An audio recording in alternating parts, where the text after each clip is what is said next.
Abrace a Bíblia, levanta ela bem alto, chacoalha o seu smartphone, seu tablet. Faça raiva no diabo, faça. E diga: eu sou o que a Bíblia diz que eu sou. Diga: eu tenho o que a Bíblia diz que eu tenho. Diga: eu posso tudo o que a Bíblia diz que eu posso. Amém. Vamos abrir a palavra. Obrigado, meninos. Abra lá em 1 Coríntios capítulo 2. 1 Coríntios capítulo 2, versículo 9. Até a Luz quer cantar hoje, ó. Vai, minha filha. Ou vai ou racha. 1 Coríntios capítulo 2, versículo 9. Quem achou, diga amém. A Bíblia diz: mas como está escrito, nem olhos viram, nem ouvidos ouviram, nem jamais penetrou em coração humano o que Deus preparou para aqueles que os amam. Eita glória! Você sabe o que é isso, irmão? É energia passando. Você sabe que sem o cano da eletricidade essa luz não ficava acesa? Então tem cano ligado lá no poste, e o poste está ligado não sei aonde aí, que é a distribuição de energia para chegar aqui. Assim como o Espírito Santo, você é um canal.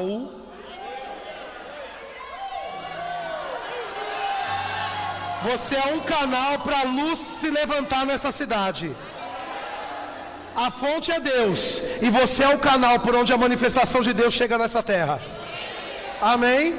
Veja aqui, vamos voltar. A Bíblia diz: mas como está escrito, nem olhos viram, nem ouvidos ouviram, nem jamais penetrou no coração do homem o que Deus tem preparado para aqueles que o amam. Versículo 10: mas Deus nola revelou pelo Espírito. Eu vou ler isso de novo. Mas Deus nola revelou pelo Espírito. Diga comigo: mas Deus revelou pelo Espírito. Todo mundo junto, bem alto. Mas Deus revelou pelo Espírito. Eu vou continuar lendo, presta atenção. Por quê? Porque o Espírito a todas as coisas entende ou perscruta, até mesmo as profundezas de Deus. Feche os seus olhos, vamos orar. Pai, eu te agradeço pela sua palavra, porque ela é viva e eficaz. Ela não volta vazia, mas antes ela cumpre o propósito para o qual foi necessário. Obrigado hoje à noite por olhos para ver, ouvidos para ouvir, boca para confessar, coração e mente prontos para provar, experimentar a sua boa, perfeita e agradável vontade. Eu sei, porque sei que depois de ouvirmos a sua palavra, a nossa vida nunca mais será a mesma. Nunca. Quem crê, diga aleluia. Nós paramos no versículo 10, eu quero que você continue comigo, versículo 11, 12, 13 até o 16. O versículo 11, o apóstolo Paulo diz: porque qual dos homens sabe as coisas do homem, senão o seu próprio espírito que nele está? Assim também as coisas de Deus, ninguém as conhece, senão o Espírito de Deus. Versículo 12, ora, nós não temos recebido o Espírito do mundo, e sim o Espírito que vem de Deus. Para quê? Olha isso, nós não temos recebido o Espírito do mundo, e sim o Espírito que vem de Deus, para que conheçamos o que por Deus nos foi dado gratuitamente. Disso também falamos, não em palavras ensinadas pela sabedoria humana, mas ensinadas pelo Espírito, conferindo coisas espirituais com espirituais. Ora, o homem natural não aceita as coisas do Espírito. Escute isso, irmãos. O homem natural não aceita as coisas do Espírito de Deus. Por quê? Porque eles são loucura, e não pode entendê-las, porque elas se discernem espiritualmente. Porém o homem espiritual julga todas as coisas, mas ele mesmo não é julgado por ninguém. Versículo 16: pois quem conheceu a mente do Senhor para que o possa instruir? Nós, porém, temos a mente de... Havia um problema acontecendo na igreja de Coríntios. Eles estavam querendo crescer espiritualmente, e você só cresce espiritualmente se você confia na palavra. Escute isso: você só cresce espiritualmente se a palavra é base, é carro-chefe da sua vida. Só que haviam pessoas naturais, espirituais e carnais misturadas no mesmo ambiente. Os que eram natural não aceitavam as coisas de Deus, não aceitavam as coisas de Deus. E os que eram crentes eram para ser espirituais, mas andavam como carnais, julgavam as coisas de Deus. E o apóstolo Paulo, ele vem dizendo assim: olha, o que eu ministro para você, eu não aprendi em cursos de sabedoria humana. O que eu ministro, ele vem de Deus. Eu não ministro palavra de sabedoria humana, eu ministro o poder de Deus. Mas para quem é natural, o poder de Deus é loucura, não se entende, não se discerne de maneira natural as coisas de Deus, o poder de Deus. A gente nem entende, mas a gente mergulha nisso porque a gente crê. Isso é coisa para homem espiritual. Se você crê, você é espiritual, irmãos. E o apóstolo Paulo estava dizendo assim, a Bíblia está dizendo, ele está desenrolando essa mensagem com a igreja, porque a igreja estava passando por pressão. De repente você chegou aqui hoje à noite, passando por pressão. De repente tem um vento contrário soprando e batendo na sua casa, assim como estava na igreja de Coríntios. Eles queriam crescer espiritualmente, mas as pessoas estavam perseguindo a igreja, dizendo assim: você é crente, não vem do carne no meu açougue para você. Você é crente, levanta uma bandeira, eu não quero você na minha casa. Você é crente, eu vou falar mal de todo mundo, para você de todo mundo. E não só isso, eu vou fechar todas as portas para vocês. Eles queriam crescer, mas eles estavam sendo afrontados. E deixa eu dizer, no meio da afronta, a palavra de Deus chega para levantar você e para dizer: não se assuste, não tenha medo, porque o poder de Deus está disponível para fazer você avançar nessa terra. Então a igreja mudou o nome, porque lá era Coríntios e aqui é Amor e Vida. Boa mudança, graças a Deus por essa mudança. É ou não é, gente? Porque entre ter uma igreja chamada Coríntios e uma igreja chamada Santos, eu não sou santista, mas eu acho que é mais bíblico. Porque tem 2 livros aos Coríntios, mas a Bíblia diz muitas vezes que a gente tem que ser santo. Quem está aqui, diga amém. Só estou brincando com você. Agora escute uma coisa. O que o apóstolo Paulo estava ensinando à igreja? Ensinando que no meio de pressão, no meio de vento, no meio de circunstância, de situação contrária, o que acontece? Nós temos discernimento, nós somos equipados para que, tanto em refrigério como na provação, na situação contrária, a gente está pronto, a gente está habilitado, preparado para achar o caminho e a vontade de Deus. A Bíblia diz no versículo 13 ou 14, a gente leu lá, dizendo que Deus, Ele veio para nos ensinar qual é o seu caminho. E em Romanos, no capítulo 12, versículos 1, 2 e 3, abre lá comigo, Romanos, capítulo 12, versículo 1 e 2. Vai para lá, ou você vai olhar no telão, ou você abre aí na sua Bíblia. Romanos, capítulo 12, quem está sendo edificado aqui hoje à noite, diga aleluia. Não, 3 pessoas disseram, quem está sendo edificado, diga aleluia. Olha o que a Bíblia diz aqui. Romanos capítulo 12, versículo 1, o apóstolo Paulo está diante de uma igreja que estava em Roma. E ele fala assim: rogo-vos, pois, irmãos. Tem irmão aqui? Então diga, está falando comigo. Ele estava pedindo? Ele estava rogando. É um nível mais intenso de pedido. Rogo-vos, pois, irmãos, pela compaixão de Deus, que apresenteis o vosso corpo como sacrifício vivo, santo, agradável a Deus. Esse é o vosso culto racional. E não vos conformeis com esse mundo, mas transformai-vos pela renovação da vossa mente, para que você experimente qual seja a boa, perfeita e agradável vontade de Deus. Escute, boa, perfeita e agradável vontade de Deus. Escute mais uma vez, boa, perfeita e agradável vontade de Deus. Com isso eu posso dizer para vocês e selar esse assunto dizendo que Deus tem uma vontade, e a vontade de Deus está conhecida. Como é que ela é? Ela é boa, perfeita e agradável. A vontade de Deus é boa, perfeita e agradável. Qualquer coisa que não seja bom, que não seja perfeito e que não seja agradável, não vem de Deus para os seus filhos, não é vontade de Deus. E a igreja em Coríntios estava sendo assolada, e às vezes pessoas de fora vinham e queriam atribuir o mal a Deus, porque eles olhavam como pessoas da lei, da antiga aliança. E na lei, irmãos, tudo, o bem e o mal, todo bem e todo mal era atribuído a Deus.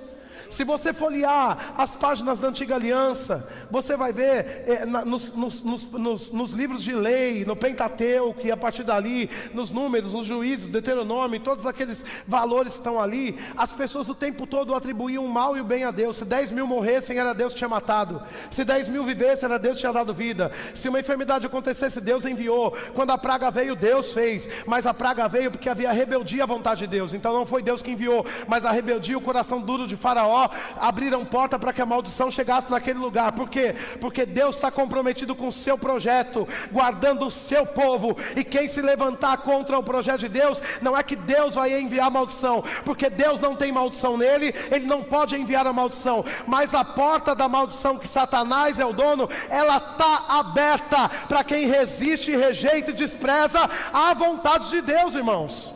Então qualquer consequência de pecado, qualquer coisa ruim que acontecia na antiga aliança, não era que Deus estava enviando. E você pode falar: pastor, mas a Bíblia diz que Deus permitiu. Mas permitir é uma coisa, enviar é outra. Olha, escute, olhe para mim. Permitir é uma coisa, enviar é outra.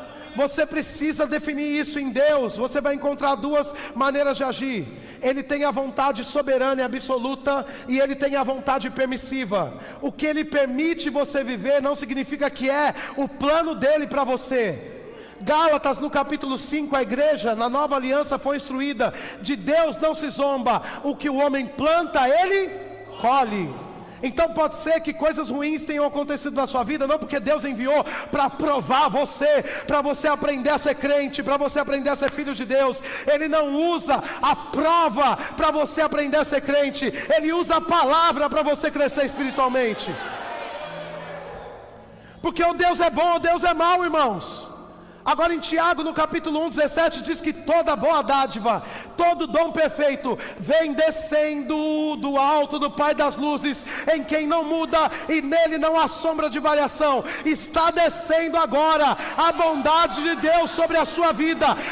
Está pegando gente aqui. Está descendo agora a bondade de Deus sobre a sua vida. Deus é bom em todo tempo. Agora veja, na antiga aliança você não vê o nome do diabo lá como você vê na nova aliança. Por quê? Porque as pessoas não conheciam Satanás, como a gente tem revelação na palavra hoje. As pessoas não tinham essa consciência. Então tudo era atribuído a Deus. O bem e o mal era atribuído a Deus. Mas na plenitude dos tempos o Filho de Deus se manifestou, o nome dele é Jesus Cristo. O mal foi revelado, e não só revelado, mas foi aniquilado. Porque o escrito de dívida que era contra nós, Adão pecou, o pecado entrou no mundo, Satanás começou a reinar, enviando maldição para todos os povos. E aí tinha uma escritura da humanidade na mão do diabo. Ele falava assim: ó, Adão deu a escritura, eu tenho posse sobre toda a humanidade. Mas Jesus Cristo veio na plenitude dos tempos para fazer o quê? Para morrer e ser maldição em nosso lugar. Para quê? Para de uma vez por todas ir lá no inferno como ele foi, pegar essa escritura, cravar na cruz e fazer disso um espetáculo público. E agora a humanidade está com... E quando você crê, você é salvo. E aí você está guardado. Agora veja, a igreja em Coríntios, ela estava passando por tribulação e pressão. E o que o apóstolo Paulo queria ensinar com esse texto que a gente leu? A gente sabe, irmãos, que tem como é que eu posso dizer? Tem um arrepio que sobe quando o versículo 9 de 1 Coríntios 2 começa. Porque nem olhos viram. Tem pentecostal aqui? Irmãos, eu ia na vigília, no Sabuó. E quando a profeta do coque batia o pé e dizia: nem olhos viram, nem ouvidos ouviram, nem jamais penetrou no coração do homem o que Deus tem preparado para a igreja, o que a gente faz, irmãos? Vocês já estão treinados, mas como é que a gente faz? Fala, como é que as pessoas fazem? Ficam loucas. E aí, essa loucura é em vão. Por quê? Porque o que o olho não viu, o que o ouvido não viu, o que não penetrou no coração do homem, eu não sei, ninguém me falou, eu nunca ouvi. Para que eu vou celebrar?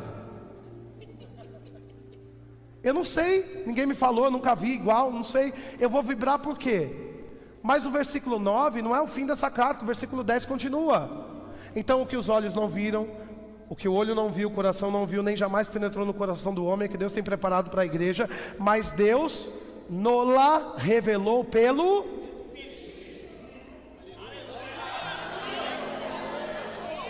Então quem vive na lei acha que Deus é mistério. Mano, Deus é mistério. Mas quem conhece a pessoa de Jesus Cristo, a pessoa do Espírito Santo, já sabe o que Colossenses 1:26 disse, que o mistério que estava oculto foi revelado. Cristo em nós, a esperança da glória. Quem está aqui, irmãos? Então a igreja de fato estava passando por pressão. E sabe de uma coisa? O apóstolo Paulo estava dizendo para eles assim: olha, no meio da pressão, ou no meio do refrigério, ou no meio dessa causa que você está pleiteando e lutando, ou guerreando, sei lá o que, tem um caminho para você. A mente de Cristo está em você. Você está equipado, habilitado para discernir e para ser guiado mesmo no meio do deserto. E aí eu me lembrei da ministração de domingo passado, em que o tema era guiado no deserto. E eu tenho um tema para essa noite também. Quem quer saber? Lá no telão, vamos ver qual é o tema dessa noite. Conhecendo a vontade de Deus. Diga bem alto, 1, 2, 3.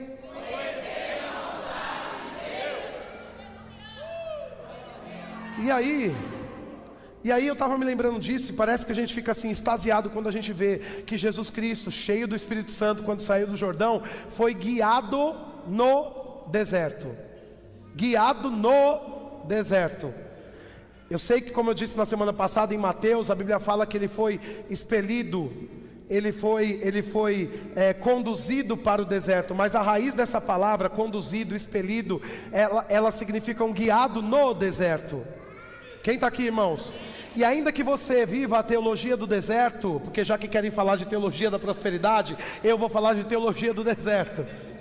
Então, ainda que alguém queira viver debaixo da teologia da desgraça, da miséria, da falta, da sequidão, e achando que isso é bom, a teologia do deserto, deixa eu dizer uma coisa para você: nem dá para fazer doutrina do deserto. Por quê? Porque se você quisesse acreditar que o Espírito Santo queria que Jesus sofresse no deserto para aprender alguma coisa, você não podia fazer doutrina disso. Por quê? Porque isso só aconteceu uma vez. E a Bíblia fala que doutrina para nós, da nova aliança, ela é estabelecida pela boca de 2 ou 3 testemunhas. Ou seja, toda palavra que é doutrina tem que ser confirmada 2 ou 3 vezes na nova aliança, nas cartas. Quem está aqui, irmãos? Porque senão, a gente vê um cego, a gente cospe no chão e joga na cara dele. Quem vai fazer isso? Isso é uma doutrina para curar quem está cego? Isso aconteceu quantas vezes? Quem está aqui? Então pode acontecer de você ser inspirado e ter que usar isso? Claro que pode. Mas isso é doutrina? Não. Pode acontecer de repente, debaixo de uma unção. Gente, fica comportado. A gente está com visita em casa.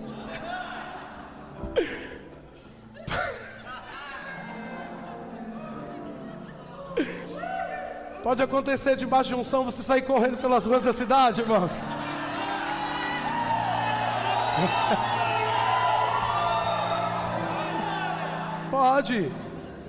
Pode acontecer. Mas vamos fazer a doutrina da corrida? Eu sei que a Marlene e a pastora Paloma vão gostar, porque elas querem que todo mundo fique fit. Vai ser bom. Mas não tem doutrina da corrida. Então, de repente, outro dia eu estava vendo um vídeo, e na verdade eu conheço a vida por biografia de um grande evangelista que me inspira muito. O nome dele é Smith Wigglesworth. Ele viveu há muitos anos atrás, em outro século, e ele teve a oportunidade de estar diante de pessoas que estavam mortas e impor as mãos, as pessoas levantarem. Isso não é história que eu estou contando para vocês, isso é testemunho comprovado. Pessoas que estavam vivendo na nossa geração puderam estar lá e vendo essas coisas, familiares e família, tudo isso, tanto isso está registrado. E a biografia dele conta que um dia trouxeram um paciente em estado terminal para a fila de oração. Ele é um pregador da fé, era um pregador da fé, e fizeram aquela fila de oração para a cura divina no final do culto dele. E uma das pessoas que estavam sendo carregadas para vir na fila estava vindo direto do hospital. Por quê? Porque o médico tinha dado assim, causa morte, já não tem mais jeito de fazer nada com essa pessoa. Mas ouviram falar que o evangelista da fé estava na cidade, numa tenda. E aí levaram aquele enfermo com a roupa do hospital para aquela fila, porque era a última esperança daquela família. E quando aquele evangelista viu aquele enfermo, sabe o que aconteceu? Deus deu uma direção para ele, e ele nem pôs as mãos na cabeça falando que seja curado. Sabe o que ele fez? Ele deu um murro na boca do estômago. O cara estava quase morto. Aconteceu o quê? Caiu, desmaiado. A família olhou para o evangelista. As pessoas que estavam ali no culto começaram a criticar e julgar. Ele veio para ser curado e você acabou de matar ele. Você vai ter que se explicar com a polícia. Você vai sair daqui direto para a prisão.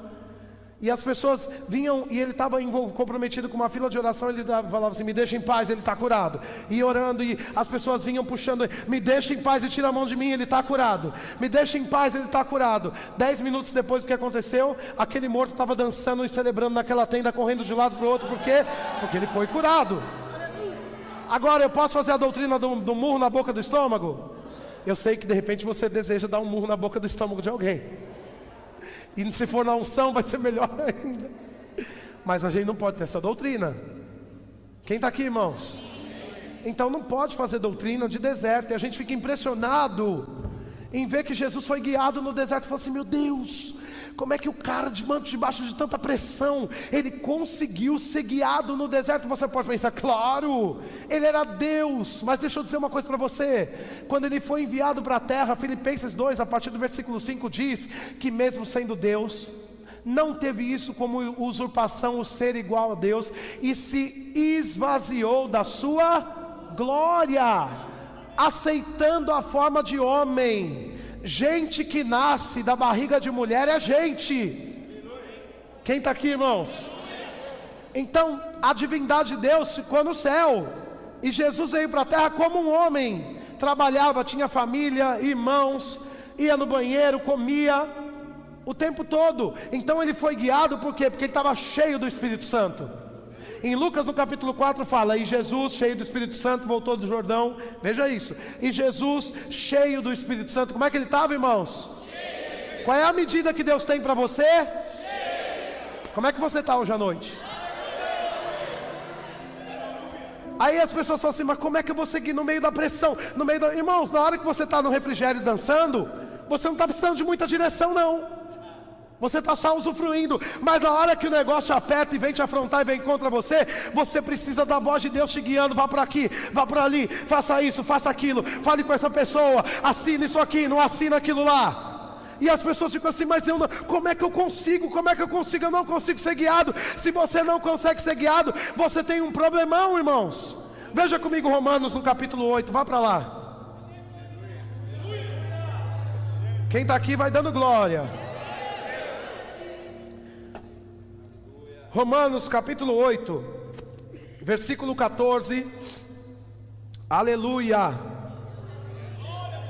Você me ajuda, hein, microfone? Senão eu jogo você.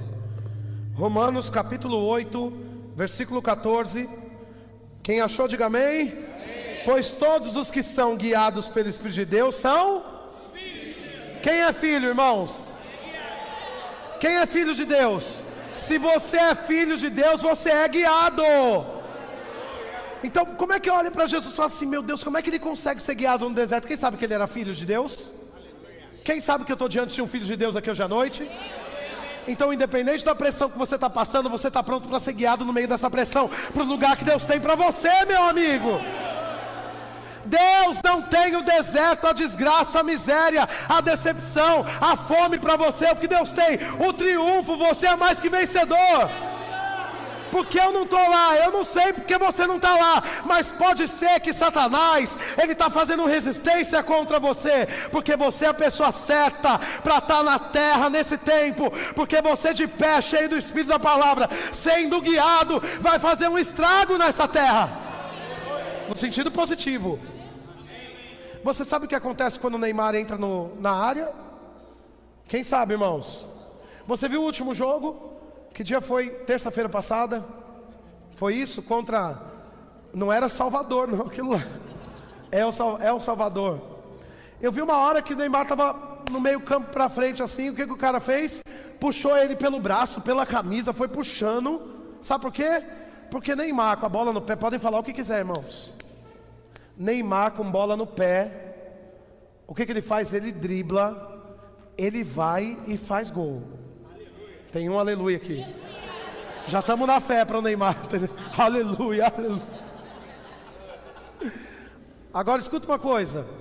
Por que eu estou falando isso? Porque você é como o Neymar no mundo espiritual. Quando Deus quer algo para você, quando Deus tem algo para você que você está comissionado a fazer, o diabo manda 10 do seu lado. Não tem gente na defesa, não tem gente em cima de você. Tem resistência aqui, ó. Porque bola no seu pé é gol. Quem está aqui, irmãos? Então qual é o trabalho do diabo? Levantar resistência para você não chegar lá. Por quê? Porque se no meio do caminho você encontrar a oportunidade para chegar na grande área, se prepara que o Galvão Bueno vai gritar: é gol! Imagina o anjo do céu gritando assim, ó: gol da Igreja Amor e Vida! O diabo já entendeu que bola no nosso pé é gol. Mas deixa eu dizer, não é por causa da ameaça de Satanás que coloca o Neymar na defesa. Porque atacante fica no? Atacante fica onde? Não, me ajuda, irmãos. Eu estou fazendo um bom trabalho. Atacante fica onde? E por que você acha que você tem que ficar na defesa? Ah, é melhor prevenir do que remediar. Não, irmãos, quem previne é quem está com medo. Quem sabe que é mais que vencedor, tem habilidade, está equipado para isso, vai para a grande área. E podem até falar: ei, você é folgado e você é banheira. Fala assim: ó, Deus me colocou aqui no lugar de vitória. Eu sou mais que vencedor. Eu fui comissionado para andar em triunfo nessa terra. Quem está aqui, irmãos? Então se você fica na defesa, defesa é para quê? É para livrar o ataque. Mas a Bíblia diz que 1000 cairão ao seu lado, 10.000 ao seu direito, e você não? Se você confia nessa palavra, você não está na defesa, você está no ataque. Porque porta aberta, você entra e vai. Quem está aqui? Então por que ficar admirado? Nossa, Jesus era guiado no meio da pressão. Como é que ele conseguia? Assim como você consegue. Por que ele conseguia ser guiado? Porque ele era filho. Porque todo que é guiado é filho. Se você não é guiado, você não é filho. Quem está aqui? Pastor, peraí, então eu não nasci de novo? Já levantei minha mão, já fui batizado nas águas. Não, tenho certeza que você nasceu de novo. Mas o fato de você não conhecer a vontade de Deus pode ser que impeça discernimento, se abrir para você entender qual é o caminho que Deus tem para você. Agora esse mesmo texto, eu separei ele na versão A Mensagem, a partir do versículo 10, para você olhar para o telão, versão A Mensagem. Lá no telão vai ter, veja lá. Eu estou empolgado com essa palavra hoje, você, irmãos. Está lá no telão? Está lá? Eu vou ler aqui, você lê lá. Olha só, o mesmo texto, tá? A partir do versículo 10 diz: o Espírito, não satisfeito em mover-se na superfície, mergulha até as profundezas de Deus e traz à tona o que Deus planejou. Quem conhece o seu pensamento a não ser você mesmo? O mesmo ocorre com Deus. Ele não só sabe o que está pensando, mas também nos permite sabê-lo. Deus tudo nos revela sobre os dons da vida e da salvação que nos concedeu. Não precisamos dos palpites, nem das opiniões do mundo. Não aprendemos isso nos livros, nem na escola. Aprendemos de Deus, que nos ensinou pessoalmente por meio de Jesus, e o transmitimos a vocês em primeira mão. Quem não é espiritual não pode receber os dons do Espírito de Deus. Não tem essa capacidade.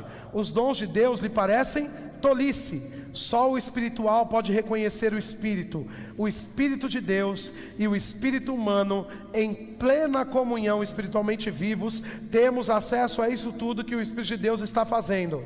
Assim, não podemos ser julgados pelos críticos que não são espirituais. A pergunta de Isaías: existe alguém que conheça o Espírito de Deus? Alguém que saiba o que ele está fazendo? Foi respondida: Cristo sabe, e nós temos o Espírito de Cristo. Diga assim: eu tenho a mente de Cristo. Você sabe que Deus planeja, Deus pensa. Sabe onde é que Ele pensa? Dentro de você, porque a cabeça dele está aí dentro. O Espírito que vai à profundeza de Deus, ele mora onde? Então não tem nada que você não possa fazer. Porque se no mundo natural você não tem a informação, você tem o feedback no mundo espiritual para te revelar o caminho que você tem que andar. Quem está aqui, irmãos? Agora você sabe que eu estava orando e o Senhor me disse algo. Quem quer saber o que Deus me disse? Eu estava orando e o Senhor me disse assim: sabe qual é o problema do crente? O crente, eu estou lá, viu? Eu sou crente. O crente dirige a vida espiritual como um motorista de carro. Você sabe como é que a gente dirige o carro? Sentadinho, olhando para o que está fora. Vira à direita, vira à esquerda. Olha o poste, cuidado. Quem é machista fala: mulher no volante. Estou brincando. Faz o quê? Considerando o que está?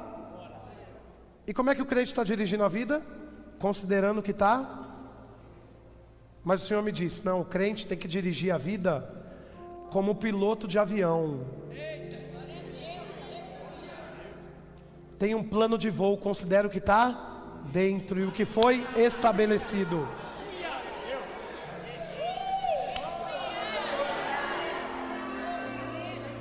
Quem está aqui, irmãos? O crente está dirigindo o carro, o crente está dirigindo a vida como um motorista ansioso.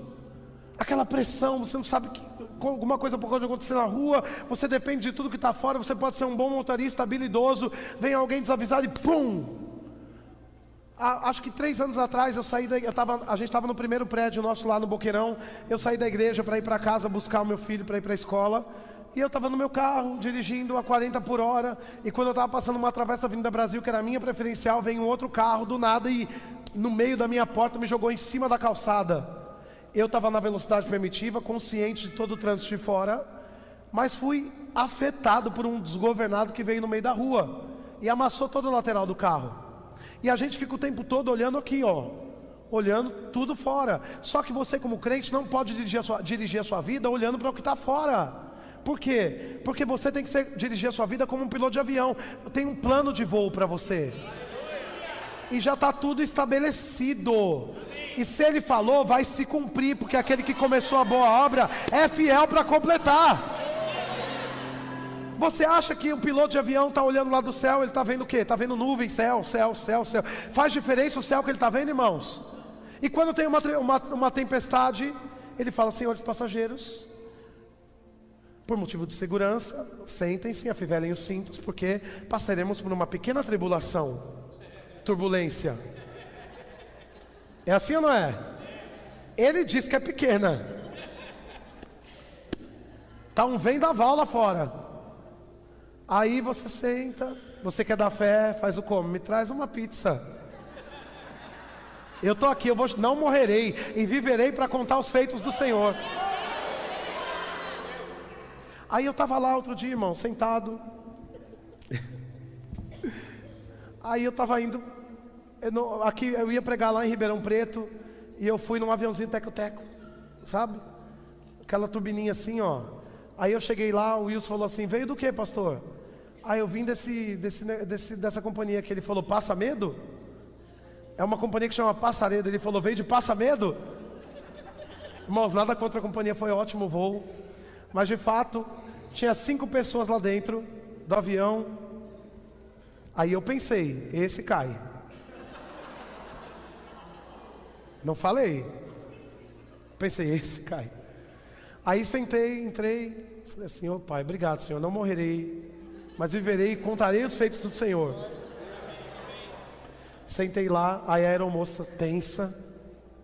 Senhores passageiros, já foi uma luta para aquele avião subir, irmãos. Por motivo de segurança, eu peço a vocês que não mudem de assentos para balanceamento da aeronave. Eu pensei, meu Pai.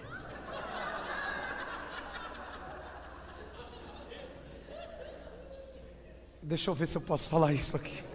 Ai, meu Deus. Irmão, vou falar de mim. Você sabe que há 3 anos atrás eu tinha 158 quilos? Quem não sabia disso? Não sabia não, pastor? Não, eu tinha. E eu era lindo com 158 quilos. Lindão. Nunca tive complexo de inferioridade. E emagreci. Estou mais insuportável agora. Mas estou falando de mim porque eu vou brincar agora e eu quero que você aceite. Não estou falando mal de ninguém. Quando eu olhei para o lado, tinha um Gustavo há 3 anos atrás. Eu pensei, tem 4. Olhei para trás, 4 magrinhos aqui. Eu falei, gente, não, 4 magrinhos lá, eu aqui sozinho. E o Gustavo há 3 anos atrás ali. Eu pensei, moça, manda todo mundo vir para cá. Porque tem que balancear. Você está aqui? Aí o Gustavo há 3 anos atrás olhou para o Gustavo de agora e falou assim, meu amigo, quando eles falam que o negócio vai balancear é porque está terrível, pega esse voo aqui todo dia. Eu falei assim para ele, não morrerei, mas eu viverei para contar os feitos do Senhor. Ele olhou para mim e disse assim: fiquei mais tranquilo.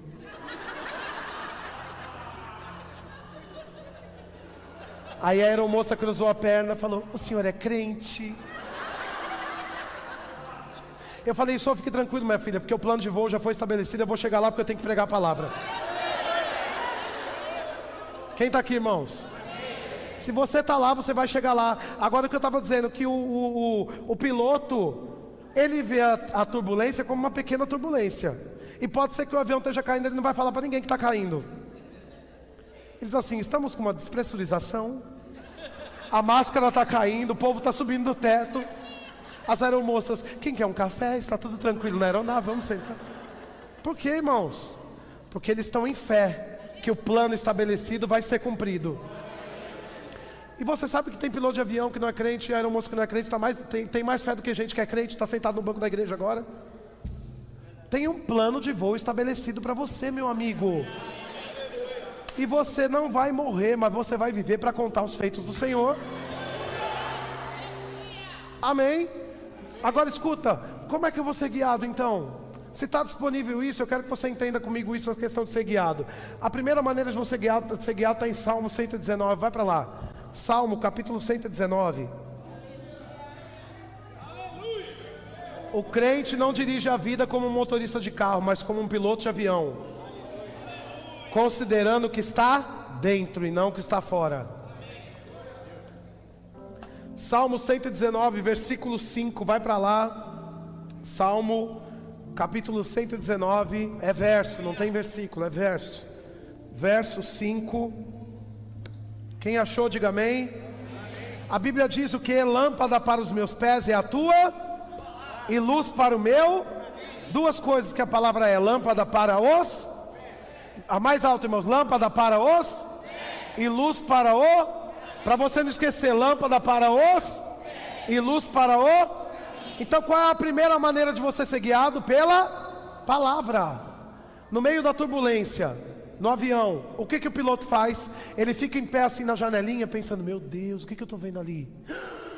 Meu pai, a chuva está feia. Você acha que ele faz isso, irmãos? Ele olha para o quê? Para a máquina que está aqui na frente dele. E ele está com tudo ali sobre aviso, ó, tudo funcionando. Está tudo certinho. E se por acaso alguma coisa sair do lugar, alguma coisa aciona e apita. É assim ou não é? E aí o crente está no meio da turbulência, da tempestade, como a igreja de Coríntios estava. O que ele faz? Ele...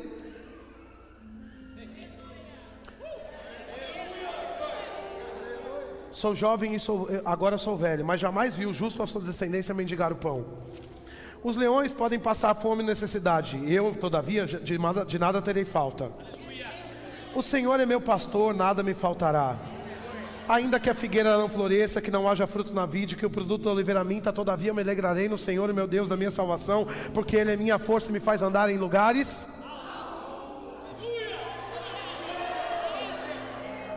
Para quem olhar pela janelinha: meu pai, como é que vai ser nessa cidade?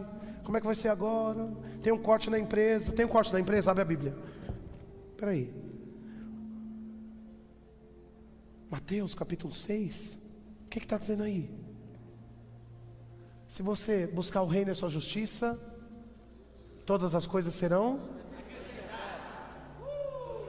O meu Deus, segundo as suas gloriosas riquezas, suprirá todas as suas necessidades em... Quem está aqui, irmãos? Pelo amor de Deus.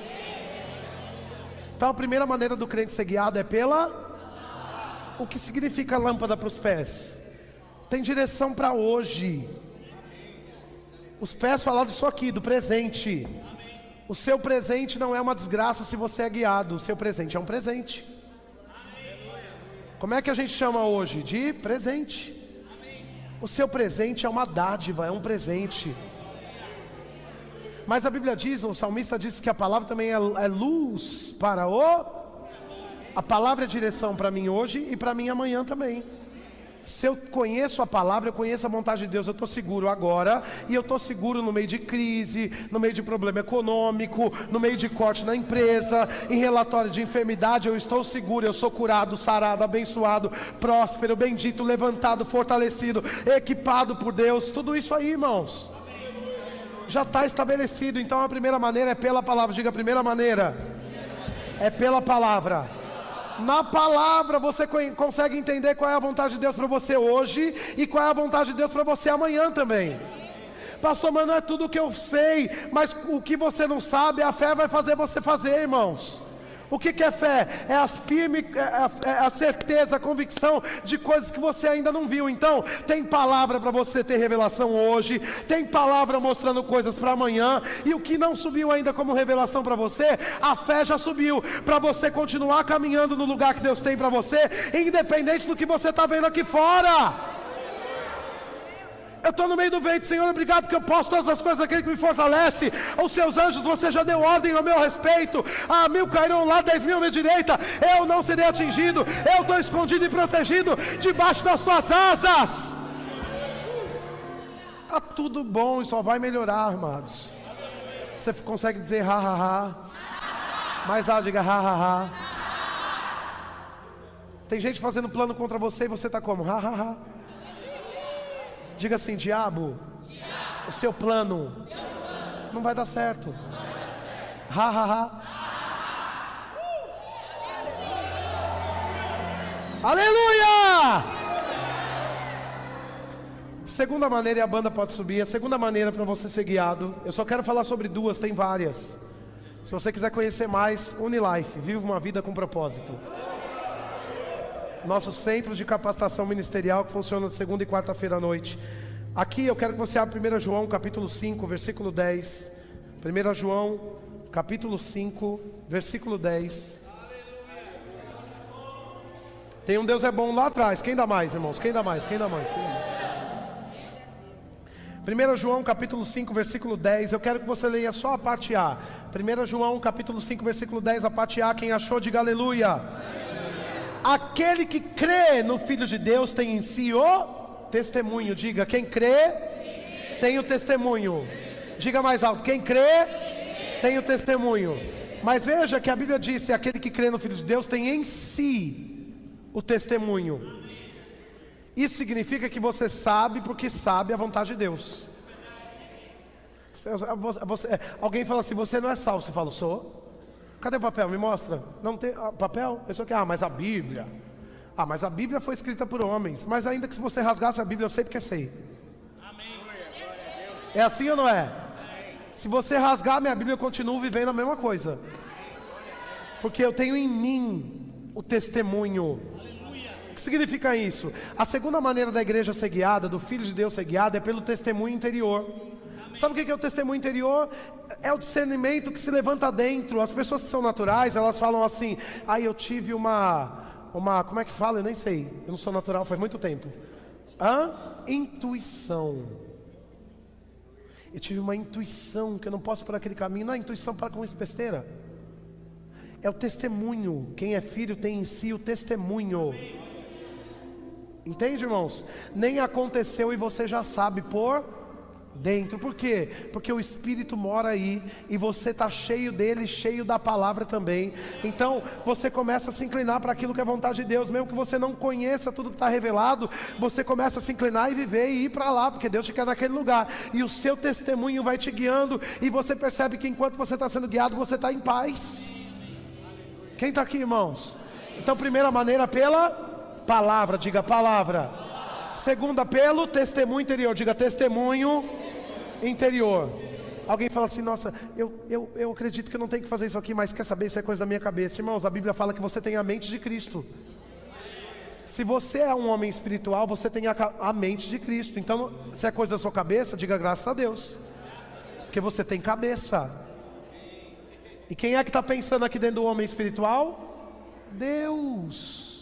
Eu não preciso ficar no quarto o dia inteiro fechado para saber o que Deus quer que eu faça. Eu vou amando, abraçando, vivendo, falando, me comprometendo, lendo a Bíblia, orando.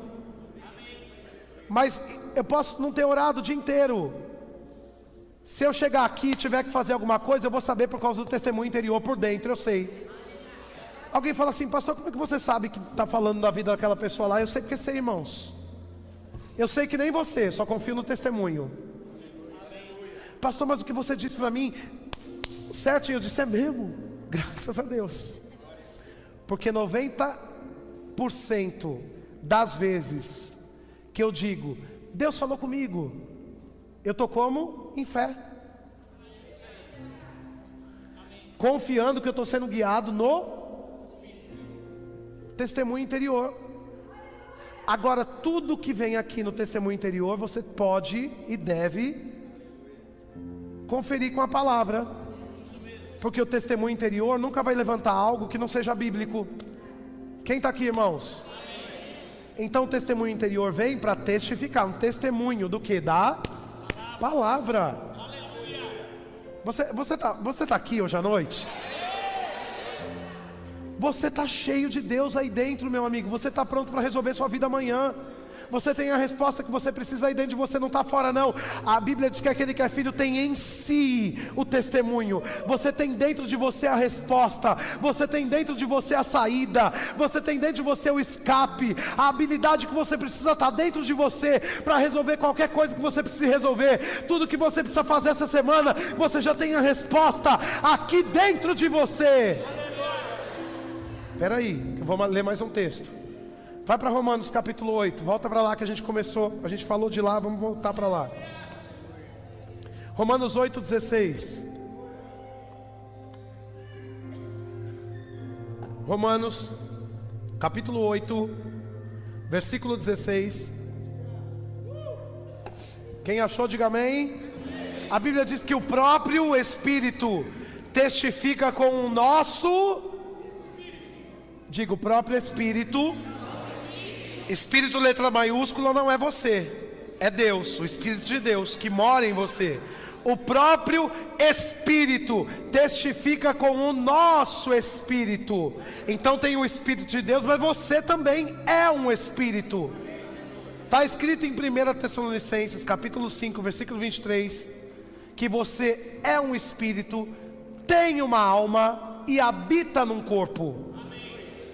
A fonte do homem não é a carne. Ai, senti medo, e daí? Já está estabelecido, você está seguro. O que você sentiu não é como você vai dirigir a sua vida. É só um sentimento que você precisa do que já foi traçado, elaborado, planejado e selado.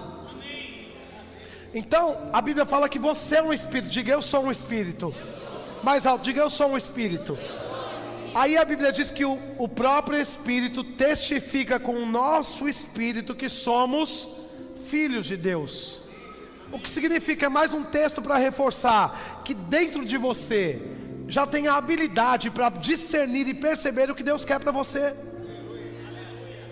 Pode ser que você seja um profeta, e o profeta tem a habilidade, os dons que operam.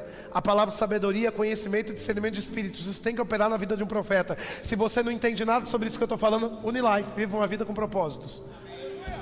Mas deixa eu dizer, pode ser que você não seja um profeta por dom, vocacionado, escolhido, mas porque você é filho, você tem revelação dentro para ser guiado nessa terra.